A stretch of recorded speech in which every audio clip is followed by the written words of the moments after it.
nada existe realmente a que se possa dar o nome arte. Existem somente artistas. Outrora eram homens que apanhavam um punhado de terra colorida e com ela modelavam toscamente as formas de um bisão na parede de uma caverna. Olá! Hoje estou muito empolgada porque finalmente vamos dar início à leitura do A História da Arte, do Ernest Hans Joseph Gombrich. E esse livro aqui, ele é extremamente recomendado.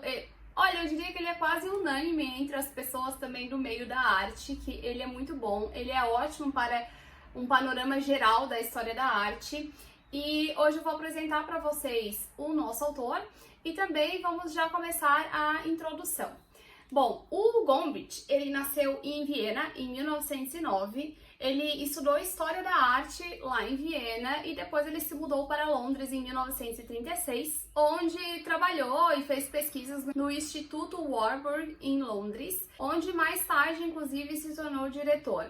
Ele foi professor de História da Tradição Clássica na Universidade de Londres de 1959 até 1976, quando se aposentou. Ele recebeu muitos títulos, eu vou ler para vocês alguns, porque a lista é grande e muito maior do que eu vou citar aqui, mas ele ganhou o título de Sir em 1972, ele ganhou a Ordem do Mérito em 1988, ele ganhou o Prêmio Goethe em 1994 e também em 1994 ganhou a Medalha de Ouro da cidade de Viena. Ele foi um dos mais célebres historiadores da arte do século XX e ele faleceu em 2001 em Londres, aos 92 anos. A História da Arte foi publicada pela primeira vez em 1950. Essa edição que eu tenho aqui, que é a mais recente, é a 16ª edição.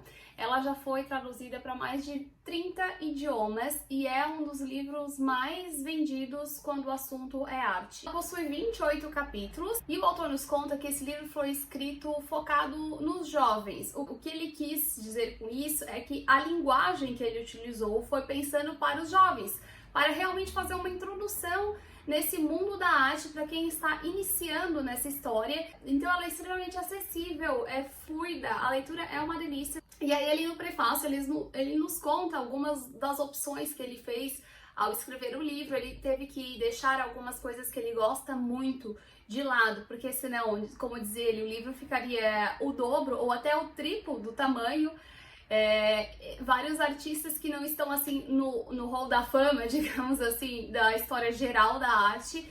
Então ele optou por ser um pouco sensato ali nas escolhas, não ir tanto para aquilo que ele prefere também, porque ele precisa passar aquele panorama geral, né? É um livro considerável, mas para contar a história da arte, desde a pré-história até a época contemporânea, realmente é muito pouco, né? Tem que fazer uma seleção bem criteriosa e ele nos conta que foi isso que ele fez, e à medida que foi saindo novas edições, ele foi acrescentando principalmente imagens. Quanto ao texto, muito pouco foi alterado, mas ele queria que tivesse mais imagens. Algumas no começo eram preto e branco, então eles foram melhorando nessa questão. Ele nos conta que o objetivo do livro é entender qual foi o contexto histórico da obra, para a gente poder entender então qual foi o propósito do seu autor. E quero aproveitar também e deixar outra recomendação do Gombrich mesmo, que é este livro aqui, Essencial, que são vários compilados de texto dele, inclusive a introdução deste livro da História da Arte também está aqui, e tem aqui também o discurso dele quando ele recebeu o Prêmio Goethe. É bem interessante, para quem gosta de arte, eu acho sim que vale a pena investir nesse livro aqui também, porque são textos bem interessantes que fazem a gente pensar e refletir e ir formando a nossa bagagem sobre a história da arte. Sobre a polêmica pergunta, o que é arte? Saiba que não existe um consenso nessa resposta, mas eu vou ler aqui para vocês o significado no dicionário da palavra arte. Significa produção consciente de obras, formas ou objetos voltada para a concretização de um ideal de beleza e harmonia ou para a expressão da subjetividade humana. Habilidade ou disposição dirigida para a execução de uma finalidade prática ou teórica, realizada de forma consciente, controlada e racional. Dito isso, Vamos ao que o autor nos conta sobre o que é arte. E ele começa a introdução dizendo que nada existe realmente a que se possa dar o nome arte. Existem somente artistas.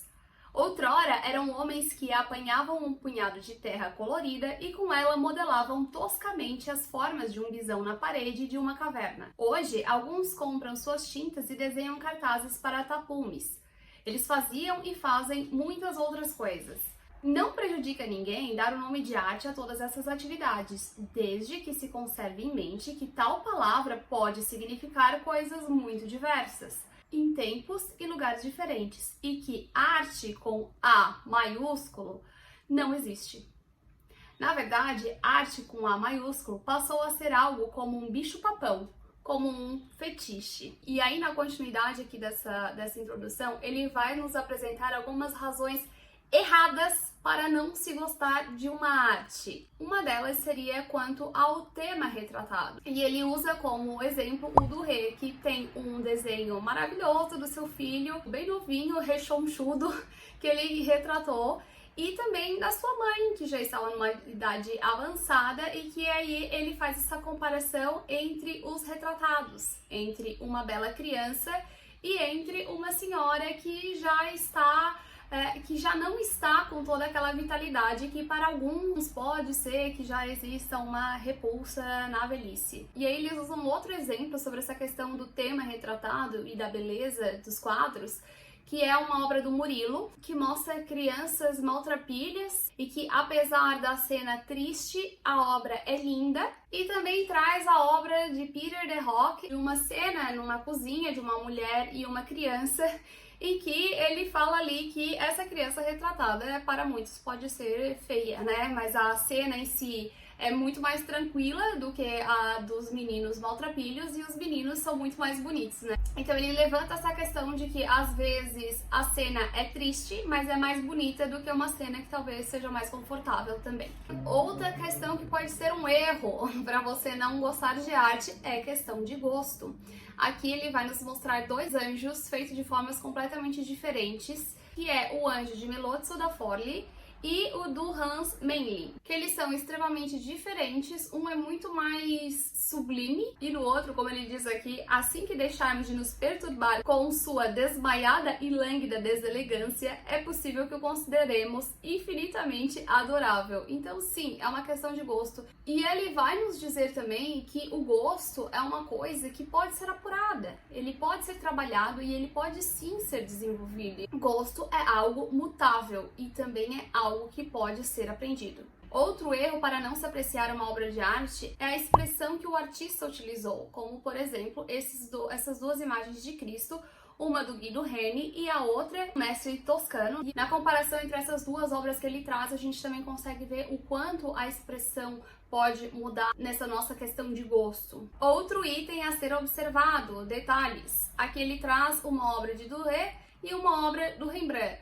Este coelho do Duret é extremamente realista, é extremamente detalhado. Ele é de 1502 e aí ele vai trazer em comparação este elefante do Rembrandt de 1637, em que o nível de detalhamento é extremamente diferente, mas nem por isso ele deixa de ser uma obra de arte a ser apreciada também. Ele traz a questão da realidade também para a obra, porque o nível de realismo que o autor se expressa em sua obra não é necessária para que a gente aprecie ou não a obra.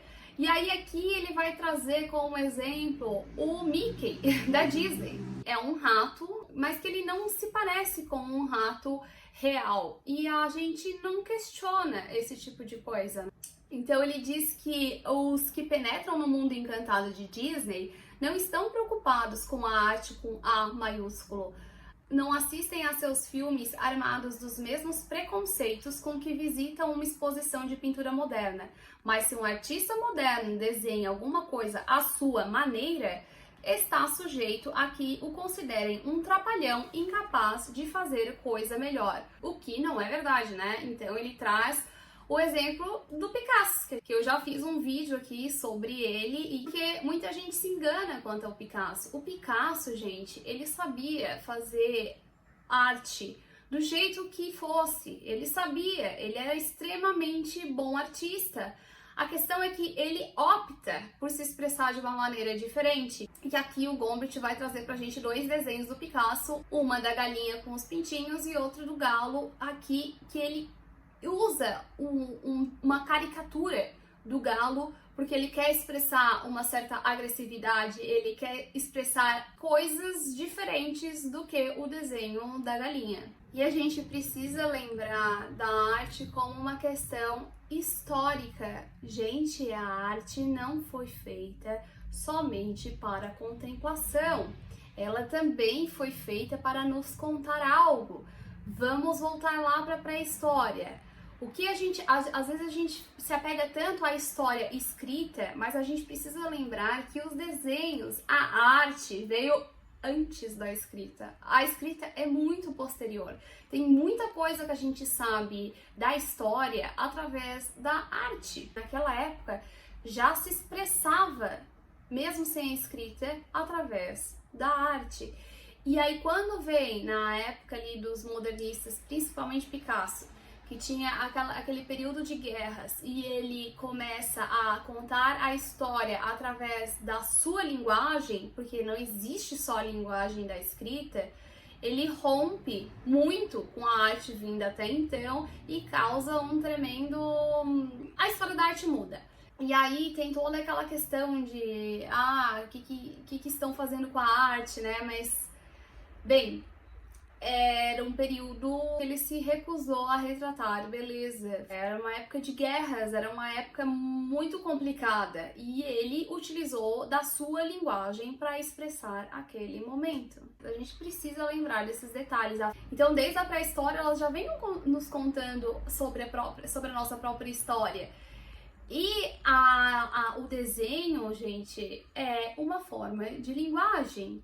Quando chega a escrita, muita coisa muda, mas acontece que os desenhos já é uma forma de expressão antes mesmo da própria escrita. Então tá, voltando à questão de demonstrar a realidade. Aqui o Gombrich traz pra gente um relato contrário. Ele traz pra gente essa obra de corrida de cavalos em Epsom em 1821. Na época, eles achavam que essa obra era realista, que os cavalos nas corridas realmente corriam assim com as quatro patas no ar.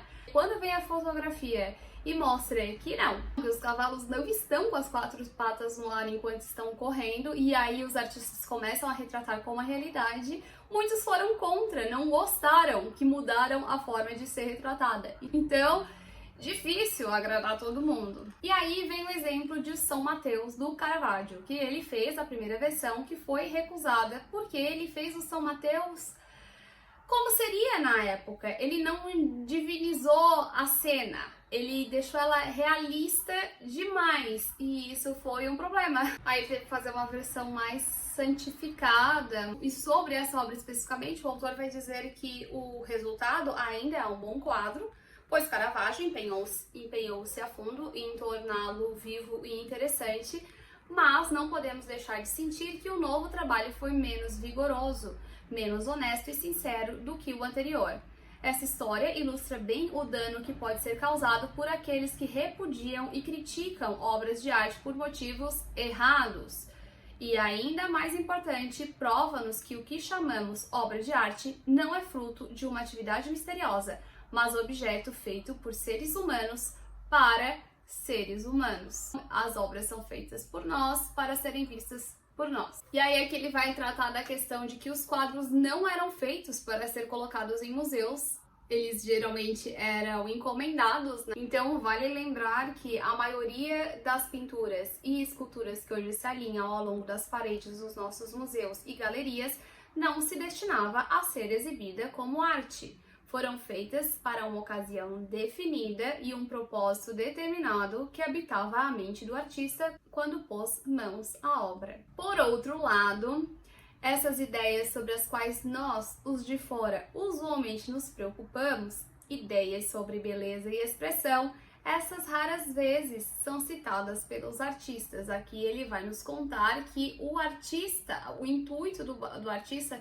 não era finalizar a obra e dizer que, nossa, que quadro belo, Na verdade, eles estavam tão preocupados no desenvolvimento de conciliar as cores, conciliar a harmonia que eles queriam, conciliar o que eles estavam pensando para passar ali para a arte, que no fim os artistas consideram embaraçoso usar palavras definitivas como o belo. Ele vai nos contar um pouco do processo de fazer esse quadro.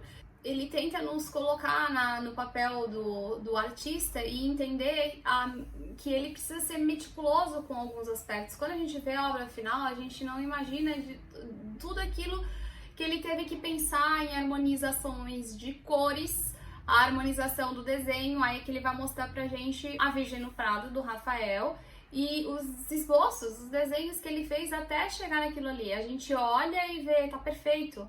Mas todo o estudo que o artista teve que fazer até chegar à definição exata de como vai ficar o quadro, tem muita preocupação e tem muito detalhe até chegar lá. E então, diante de todas essas razões para a gente não cometer o erro de não gostar de uma obra de arte, o Gombrich nos fala que, em última análise, nessas obras, os grandes mestres entregaram-se por inteiro, sofreram por elas, sobre elas suaram sangue e, no mínimo, têm o direito de nos pedir que tentemos compreender o que quiseram realizar. Nunca se acaba de aprender no campo da arte. Há sempre novas coisas a descobrir. As grandes obras artísticas parecem ter um aspecto diferente cada vez que nos colocamos diante delas. Parecem ser tão inexauríveis e imprevisíveis quanto seres humanos de carne e osso. É um mundo excitante, com suas próprias e estranhas leis, suas próprias aventuras. Ninguém deve pensar que sabe tudo a respeito delas, pois ninguém sabe. E tem uma frase que ele fala aqui que eu acho que é perfeita para a gente finalizar essa introdução. Eu gostaria de ajudar a abrir os olhos, não a soltar línguas. Então é isso, antes de a gente sair soltando a língua, vamos tentar entender o que o artista queria. Afinal de contas, como eu já disse lá no começo, o objetivo desse livro é nos trazer o contexto histórico da época para que a gente entenda o que o artista queria nos passar. Então tá, vamos juntos nessa jornada com o Gombrich descobrir o que cada contexto e cada época quis nos dizer e nos trazer a respeito da história da arte. Espero que vocês tenham gostado. Se gostou, curte esse vídeo e se inscreve no canal para me acompanhar então nessa jornada pelo mundo da arte.